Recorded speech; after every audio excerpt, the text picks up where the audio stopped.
of Judah said to the Simeonites, their brothers, "Come up with us into the territory allotted to us to fight against the Canaanites. We in turn will go with you into yours." So the Simeonites went with them.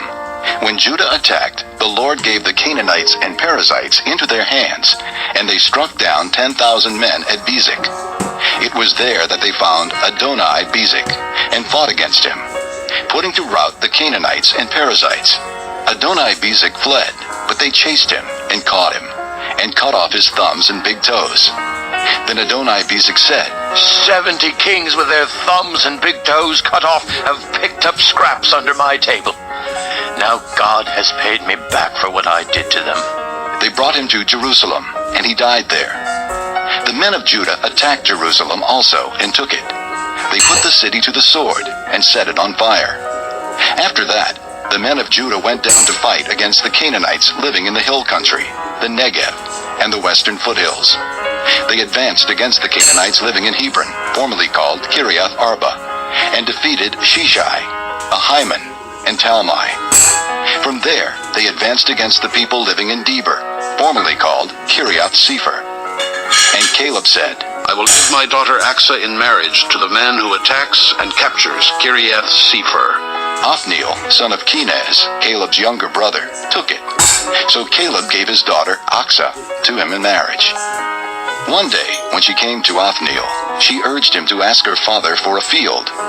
When she got off her donkey, Caleb asked her, "What can I do for you?" She replied, "Do me a special favor. Since you have given me land in the Negev, give me also springs of water." Then Caleb gave her the upper and lower springs. The descendants of Moses' father-in-law, the Kenite, went up from the city of palms with the men of Judah to live among the people of the desert of Judah in the Negev near Arad.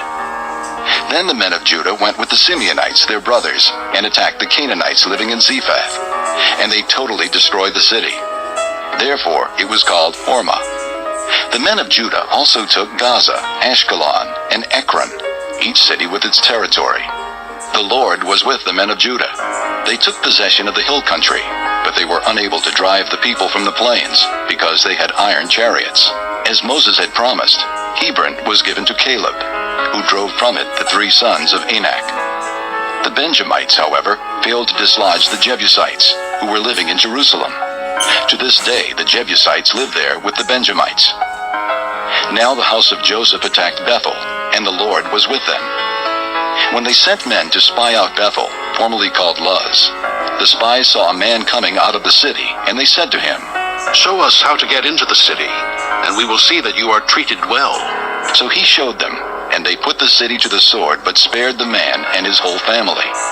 He then went to the land of the Hittites, where he built a city, and called it Luz, which is its name to this day. But Manasseh did not drive out the people of Bethshan, or Taanach, or Dor, or Ibleam, or Megiddo, and their surrounding settlements.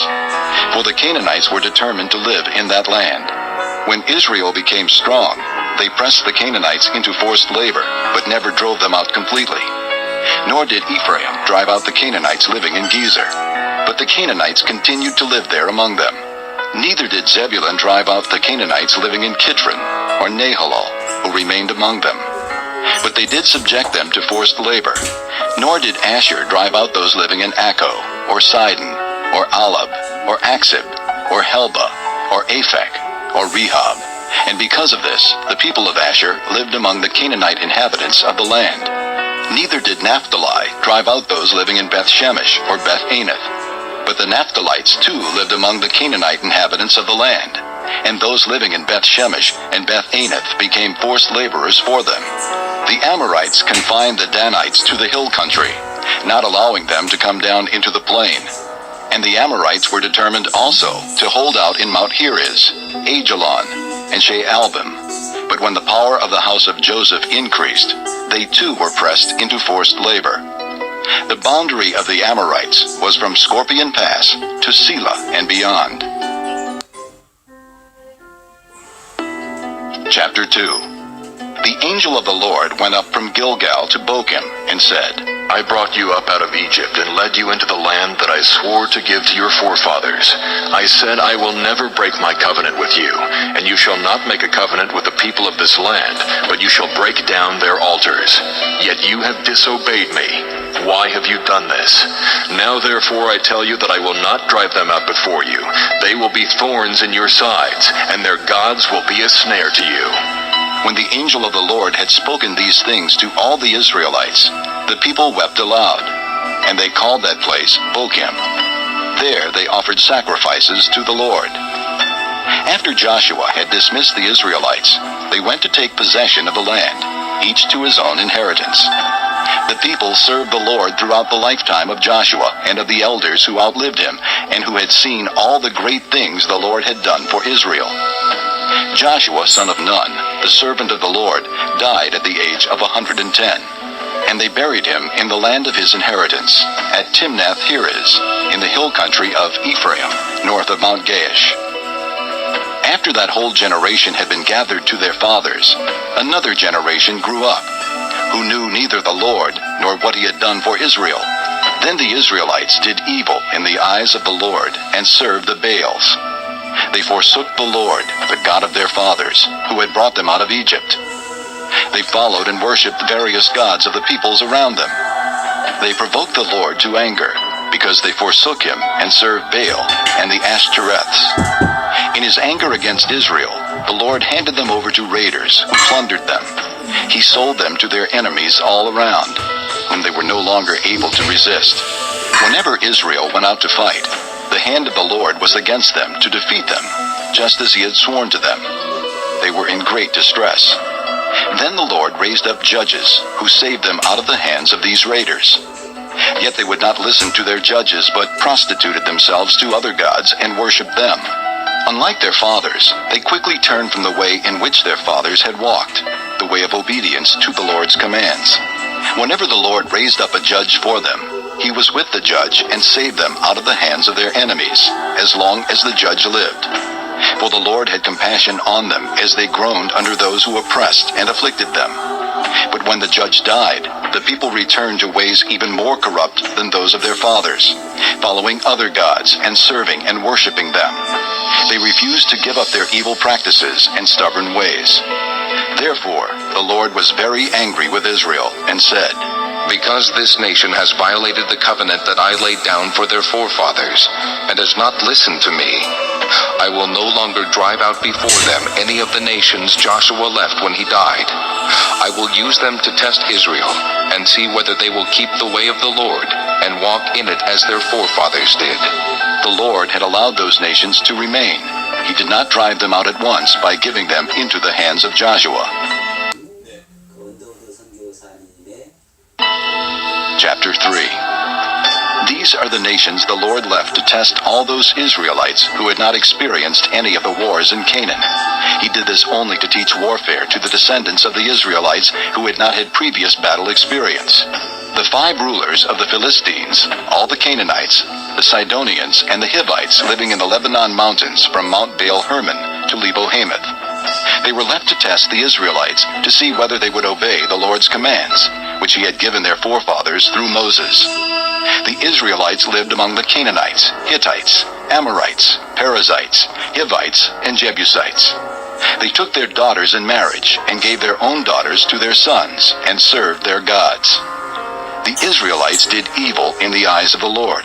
They forgot the Lord their God and served the Baals and the Asherahs. The anger of the Lord burned against Israel, so that he sold them into the hands of Cushan-Rishathaim, king of Aram-Naharaim, to whom the Israelites were subject for 8 years. But when they cried out to the Lord, he raised up for them a deliverer, Othniel, son of Kenaz, Caleb's younger brother, who saved them. The Spirit of the Lord came upon him, so that he became Israel's judge and went to war. The Lord gave Cushan-Rishathaim, king of Aram, into the hands of Othniel, who overpowered him. So the land had peace for 40 years, until Othniel, son of Kenaz, died. Once again, the Israelites did evil in the eyes of the Lord. And because they did this evil, the Lord gave Eglon, king of Moab, power over Israel. Getting the Ammonites and Amalekites to join him, Eglon came and attacked Israel, and they took possession of the city of palms. The Israelites were subject to Eglon, king of Moab, for 18 years. Again the Israelites cried out to the Lord, and he gave them a deliverer, Ehud, a left-handed man, the son of Gera, the Benjamite. The Israelites sent him with tribute to Eglon, king of Moab. Now Ehud had made a double-edged sword about 1.5 feet long, which he strapped to his right thigh under his clothing. He presented the tribute to Eglon, king of Moab, who was a very fat man. After Ehud had presented the tribute, he sent on their way the men who had carried it. At the idols near Gilgal, he himself turned back and said, I have a secret message for you, O king. The king said, Quiet! and all his attendants left him. Ehud then approached him while he was sitting alone in the upper room of his summer palace and said, I have a message from God for you. As the king rose from his seat, Ehud reached with his left hand, drew the sword from his right thigh, and plunged it into the king's belly. Even the handle sank in after the blade, which came out his back. Ehud did not pull the sword out, and the fat closed in over it. Then Ehud went out to the porch. He shut the doors of the upper room behind him and locked them. After he had gone, the servants came and found the doors of the upper room locked. They said, He must be relieving himself in the inner room of the house. They waited to the point of embarrassment, but when he did not open the doors of the room, they took a key and unlocked them. There they saw their lord fall into the floor, dead. While they waited, Ehud got away. He passed by the idols and escaped to Seirah. When he arrived there, he blew a trumpet in the hill country of Ephraim, and the Israelites went down with him from the hills, with him leading them. Follow me, He ordered. for the Lord has given Moab, your enemy, into your hands. So they followed him down, and taking possession of the fords of the Jordan that led to Moab, they allowed no one to cross over. At that time, they struck down about 10,000 Moabites, all vigorous and strong. Not a man escaped. That day, Moab was made subject to Israel, and the land had peace for 80 years.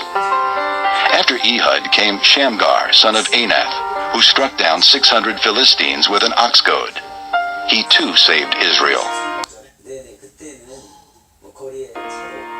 Chapter 4.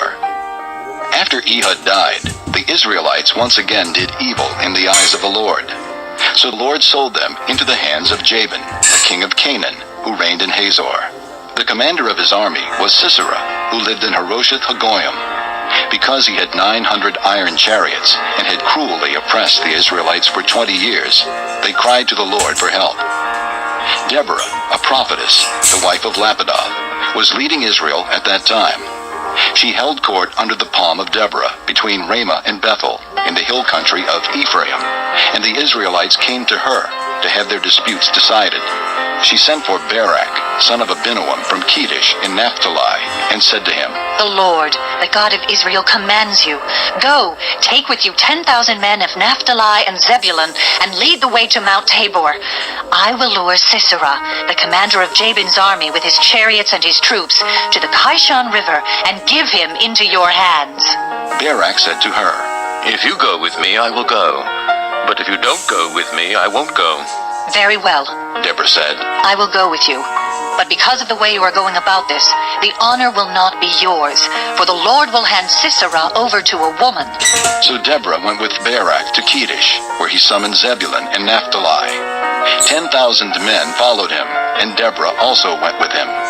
Now Heber the Kenite had left the other Kenites, the descendants of Hobab, Moses' brother-in-law, and pitched his tent by the great tree in Zaananim, near Kedesh. When they told Sisera that Barak, son of Abinoam, had gone up to Mount Tabor, Sisera gathered together his 900 iron chariots and all the men with him, from Harosheth Hagoyim to the Kishon River. Then Deborah said to Barak, Go! This is the day the Lord has given Sisera into your hands. Has not the Lord gone ahead of you? So Barak went down Mount Tabor, followed by 10,000 men. At Barak's advance, the Lord routed Sisera and all his chariots and army by the sword, and Sisera abandoned his chariot and fled on foot. But Barak pursued the chariots and army as far as Harosheth Hagoyim. All the troops of Sisera fell by the sword. Not a man was left. Sisera, however, fled on foot to the tent of Jael, the wife of Heber the Kenite, because there were friendly relations between Jabin king of Hazor and the clan of Heber the Kenite. Jael went out to meet Sisera and said to him, Come, my lord. Come right in. Don't be afraid. So he entered her tent, and she put a covering over him. I'm thirsty, He said. please give me some water. She opened a skin of milk, gave him a drink, and covered him up. Stand in the doorway of the tent. He told her. If someone comes by and asks you, is anyone here? Say no. But Jael, Heber's wife, picked up a tent peg and a hammer and went quietly to him while he lay fast asleep, exhausted. She drove the peg through his temple into the ground, and he died. Barak came by in pursuit of Sisera, and Jael went out to meet him. Come, She said. I will show you the man you're looking for. So he went in with her, and there lay Sisera with the tent peg through his temple, dead. On that day God subdued Jabin, the Canaanite king, before the Israelites. And the hand of the Israelites grew stronger and stronger against Jabin, the Canaanite king, until they destroyed him. 주어주시더라고요. 그래서 제가 죄인인 것을 깨닫게 되었고 그 죄들을 16절에 쭉 Chapter 5. On that day Deborah and Barak son of Abinoam sang this song. When the princes in Israel take the lead, when the people willingly offer themselves, praise the Lord. Hear this, you kings. Listen, you rulers. I will sing to the Lord, I will sing. I will make music to the Lord, the God of Israel. O Lord, when you went out from Seir, when you marched from the land of Edom, the earth shook, the heavens poured, the clouds poured down water. The mountains quaked before the Lord, the one of Sinai, before the Lord, the God of Israel. In the days of Shamgar, son of Anath, in the days of Jael, the roads were abandoned. Travelers took to winding paths. Village life in Israel ceased until I, Deborah, arose a mother in Israel. When they chose new gods, war came to the city gates, and not a shield or spear was seen among 40,000 in Israel. My heart is with Israel's princes, with the willing volunteers among the people. Praise the Lord! You who ride on white donkeys, sitting on your saddle blankets, and you who walk along the road, consider the voice of the singers at the watering places. They recite the righteous acts of the Lord, the righteous acts of his warriors in Israel. Then the people of the Lord went down to the city gates. Wake up, Deborah. Wake up, break out in song. Arise, O Barak. Take captive your captives, O son of Abinoam. Then the men who were left came down to the nobles. The people of the Lord came to me with the mighty. Some came from Ephraim, whose roots were in Amalek. Benjamin was with the people who followed you. From Maker captains came down, from Zebulun those who bear a commander's staff. The princes of Issachar were with Deborah. Yes, Issachar was with Barak, rushing after him into the valley. In the districts of Reuben there was much searching of heart. Why did you stay among the campfires to hear the whistling for the flocks? In the districts of Reuben there was much searching of heart. Gilead stayed beyond the Jordan. And Dan, why did he linger by the ships? Asher remained on the coast and stayed in his coves. The people of Zebulun risked their very lives. So did Naphtali on the heights of the field. Kings came. They fought. The kings of Canaan fought at Taanach by the waters of Megiddo, but they carried off no silver, no plunder. From the heavens the stars fought. From their courses they fought against Sisera. The river Kishon swept them away. The age-old river, the river Kishon. March on, my soul, be strong. Then thundered the horses' hooves. Galloping, galloping go his mighty steeds. Curse Meroz, said the angel of the Lord. Curse its people bitterly, because they did not come to help the Lord against the mighty. Most blessed of women be Jael, the wife of Heber the Kenite. Most blessed of tent-dwelling women. He asked for water, and she gave him milk. In a bowl fit for nobles, she brought him curdled milk. her hand reached for the tent peg, her right hand for the workman's hammer. She struck Sisera, she crushed his head, she shattered and pierced his temple. At her feet he sank, he fell, there he lay. At her feet he sank, he fell, where he sank there he fell, dead. Through the window peered Sisera's mother. Behind the lattice she cried out, "Why is his chariot so long in coming? Why is the clatter of his chariots delayed?" The wisest of her ladies answer her. Indeed, she keeps saying to herself, "Are they not finding and dividing the spoils, a girl or two for each man? Colorful garments as plunder for Sisera, colorful garments embroidered, highly embroidered garments for my neck, all this as plunder?" So may all your enemies perish, O Lord, but may they who love you be like the sun when it rises in its strength. Then the land had peace 40 years. 애들 영어도 가르쳐주고 또 거기는 문화. Chapter 6.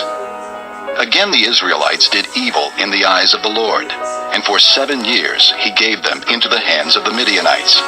Because the power of Midian was so oppressive, the Israelites prepared shelters for themselves in mountain clefts, caves, and strongholds. Whenever the Israelites planted their crops, the Midianites, Amalekites, and other eastern peoples invaded the country.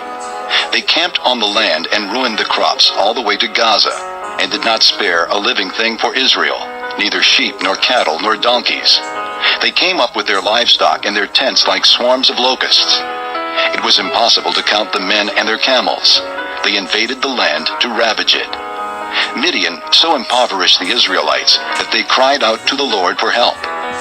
When the Israelites cried to the Lord because of Midian, he sent them a prophet who said, This is what the Lord, the God of Israel, says. I brought you up out of Egypt, out of the land of slavery. I snatched you from the power of Egypt and from the hand of all your oppressors. I drove them from before you and gave you their land. I said to you, I am the Lord your God. Do not worship the gods of the Amorites in whose land you live. But you have not listened to me. The angel of the Lord came and sat down under the oak in Ophrah that belonged to Joash the Abiezrite, where his son Gideon was threshing wheat in a winepress to keep it from the Midianites. When the angel of the Lord appeared to Gideon, he said, The Lord is with you, mighty warrior. But sir, Gideon replied, if the Lord is with us, why has all this happened to us? Where are all his wonders that our fathers told us about when they said, Did not the Lord bring us up out of Egypt? But now the Lord has abandoned us and put us into the hand of Midian. The Lord turned to him and said, Go in the strength you have, and save Israel out of Midian's hand. Am I not sending you? But Lord, Gideon asked, how can I save Israel? My clan is the weakest in Manasseh, and I am the least in my family. The Lord answered, I will be with you, and you will strike down all the Midianites together. Gideon replied, If now I have found favor in your eyes, give me a sign that it is really you talking to me. Please do not go away until I come back and bring my offering and set it before you. And the Lord said, I will wait until you return. Gideon went in, prepared a young goat, and from an ephah of flour he made bread without yeast. Putting the meat in a basket and its broth in a pot, he brought them out and offered them to him under the oak. The angel of God said to him, Take the meat and the unleavened bread, place them on this rock, and pour out the broth. And Gideon did so. With the tip of the staff that was in his hand, the angel of the Lord touched the meat and the unleavened bread. Fire flared from the rock, consuming the meat and the bread, and the angel of the Lord disappeared. When Gideon realized that it was the angel of the Lord, he exclaimed, Ah, sovereign Lord, I have seen the angel of the Lord, face to face. But the Lord said to him, Peace. Do not be afraid. You are not going to die. So Gideon built an altar to the Lord there and called it, The Lord is Peace. To this day it stands in Ophrah of the Abiezrites.